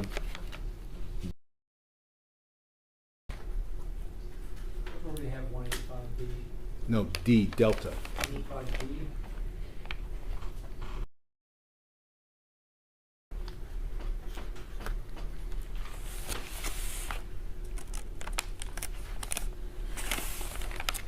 If you would open up the firearm.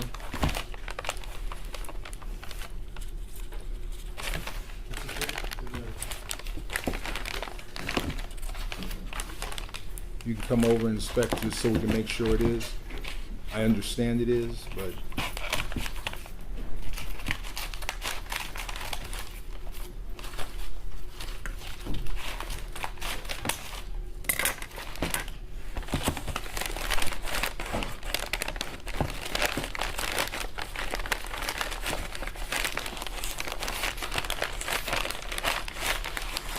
Yeah, I see the, okay.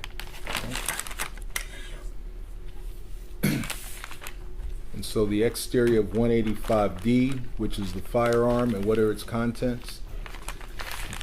That's it. Okay. What is the contents? Contents, what is this? This is the firearm collected. Okay. And that would be the firearm you collected from Officer Villalobos on June 23rd, 2023. Yes, sir. Okay.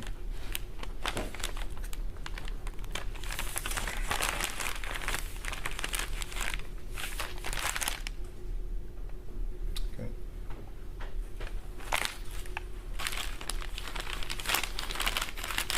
Okay. Can you place it back into its bag?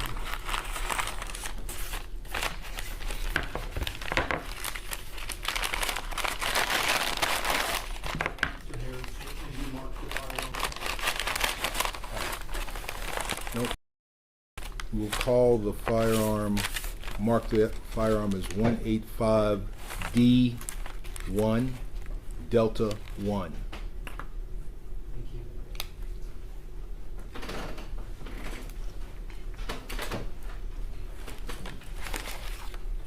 Put it there. Can you point that gun in a different direction? I mean, that's just Apologies, gun safety rule number one. Yes. apologies.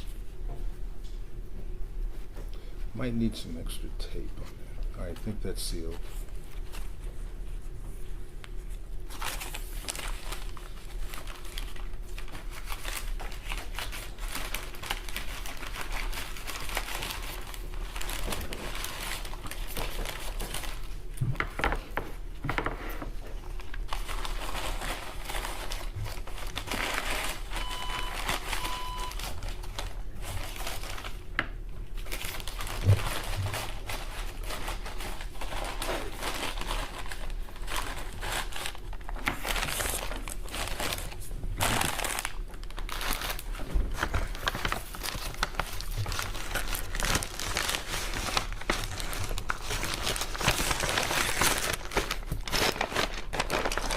What is the next item you brought?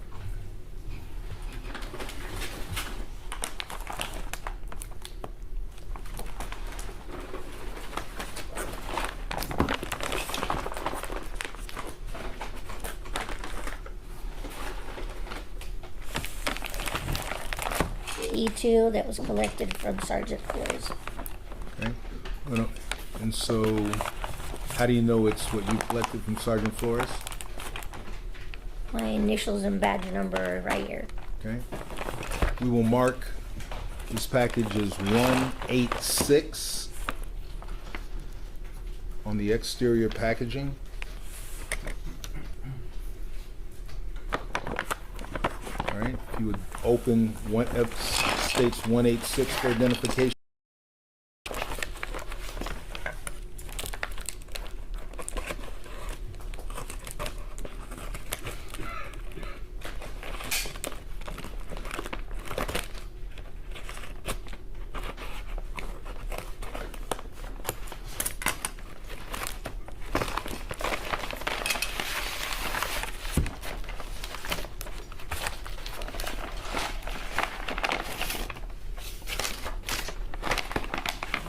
Okay, and for the record, what did you pull out of 186 for identification? I count how many packages? 3. 3 packages. Package. And what is that date written on the package? Can you tell that date? I can see 9/11 looks like 23. Okay, so that would be something from a subsequent search. I'm going to mark that as the small package as 186A.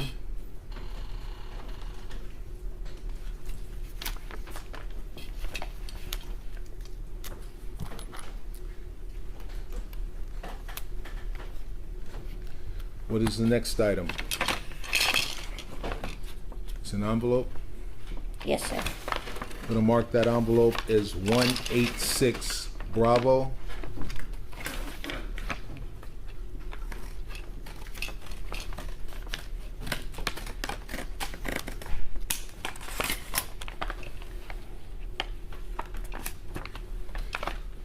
What's inside?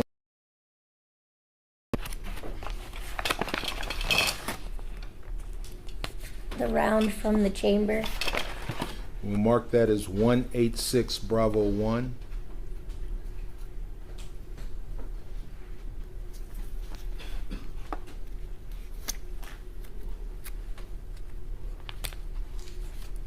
What else? The magazine. 186 Bravo 2.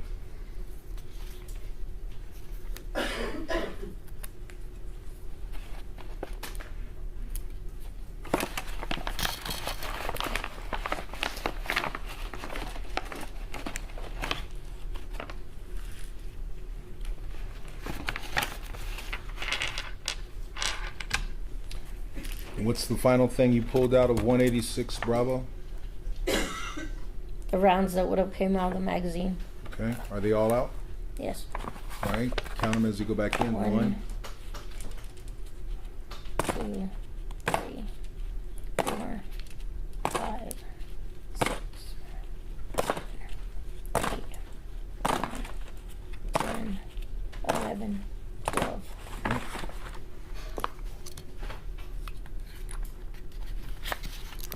And was that 12 for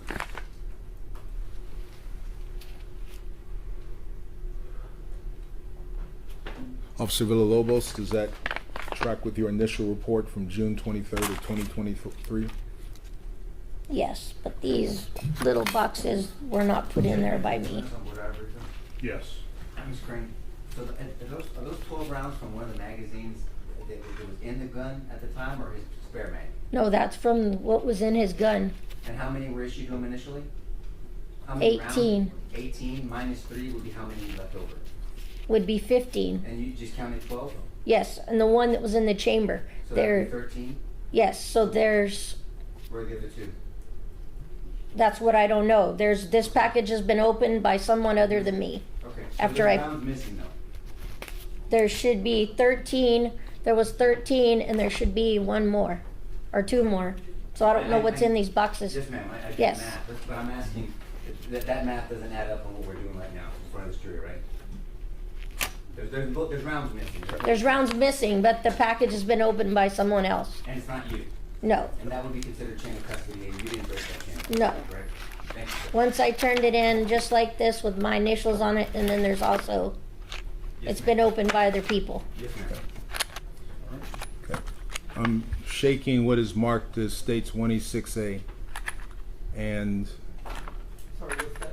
186A. several objects inside 186A? Yes, And it came out of 186, and this jury's heard evidence there was a subsequent search warrant, and it's stored inside this package, correct? yes, but I don't know what's in that box. I understand.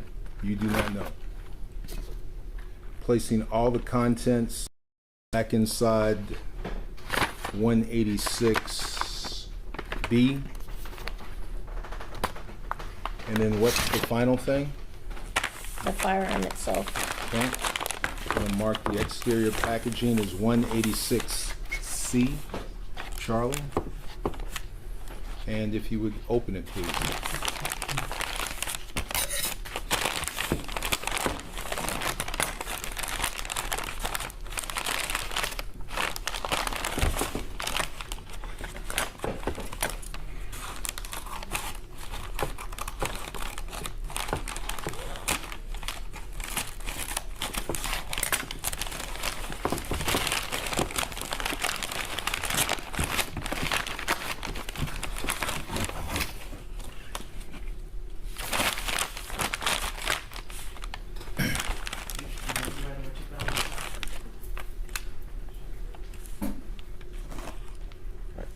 And I'm gonna mark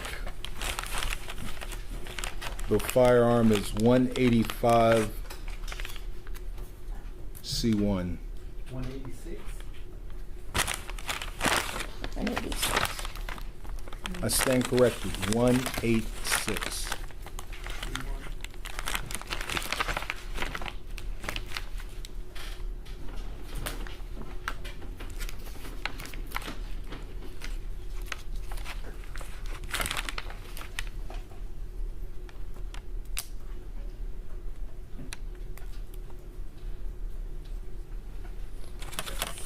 Place it back in the bag.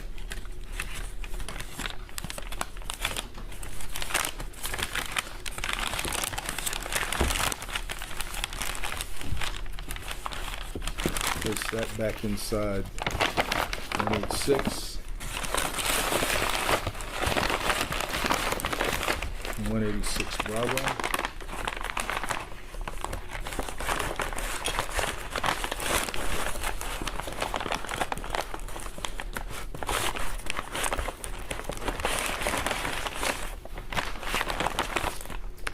And what is the final package?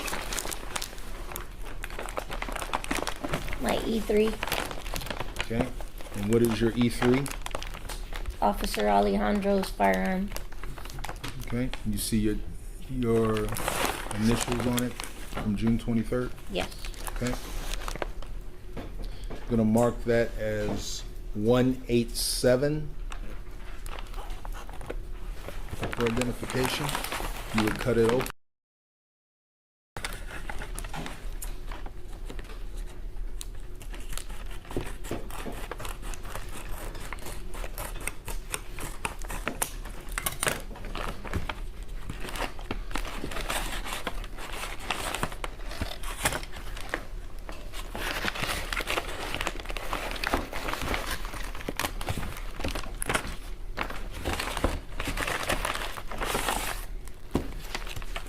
Okay. So what is the first thing we pulled out of 187? the small box. Okay. In this small box.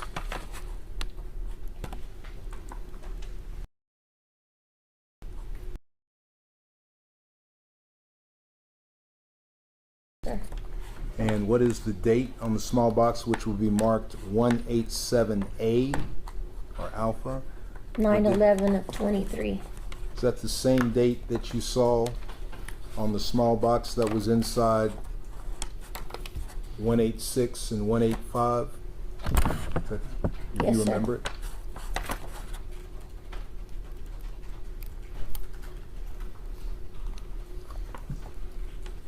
So the small box of apparent rounds is marked 187 Alpha for identification. What is the next thing? It's an envelope. We'll mark that envelope as 187B or Bravo.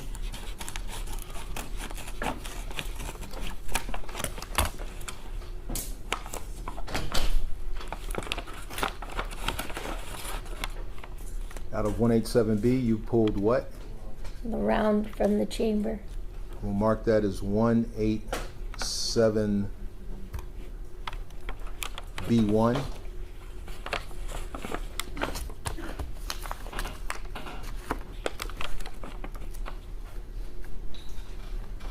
What else do you find?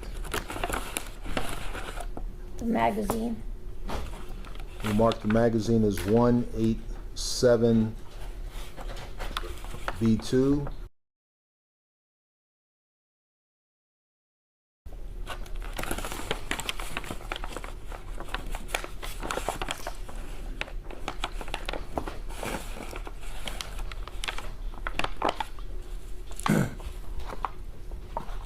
One, two, three, four, five.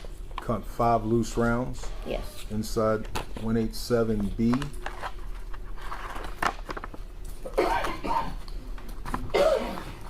All the contents have been placed back inside 187B. And what remains? The firearm itself.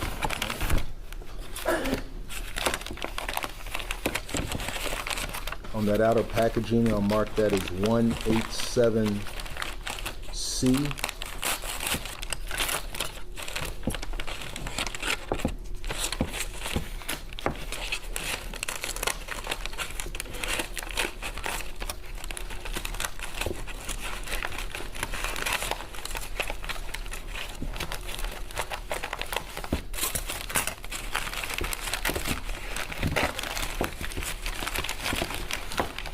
I need to look at this.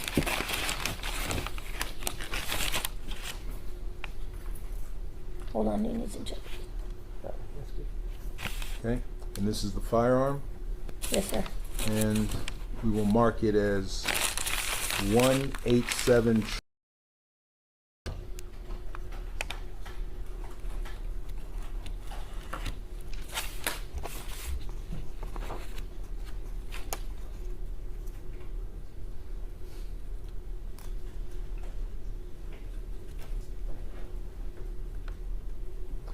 Place that back inside its envelope.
Going for 185, and I'll sub parts 186, 187, and I'll sub parts into evidence, tendered all to defense for inspection.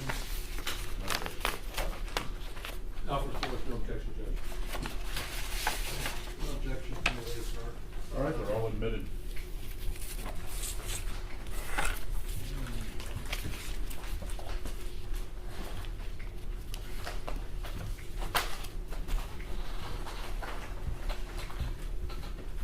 CSI Crane, aside from participating, from collecting the weapons on June 23rd and bringing them here to court today, did you have anything else to do with this matter? No, sir. I have no further questions, Your Honor. I pass the witness. All right, and with that, members of the jury, it's 6 o'clock, 6:01 actually, we'll go ahead and break for the day. Tomorrow I'll be here no later than 10:45 in the morning. We'll get you on 10:45, go through the rest of the day. All right, you have a good evening, see you tomorrow. All right, so jury.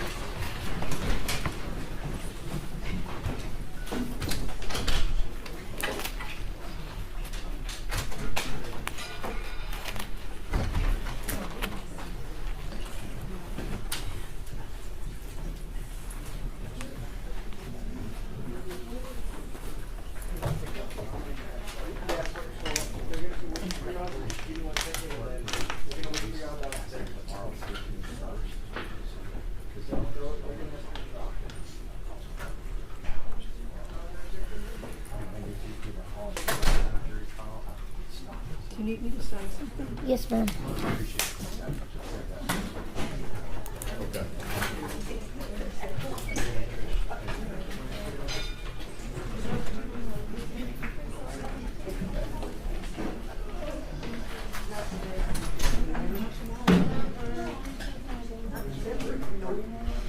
I guess what I need is,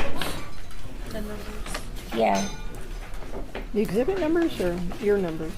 I guess I need I'm gonna the, get my phone because I want to take a picture. okay. No, I apologize for being longer than I thought. I don't know if we work together. I will never tell you a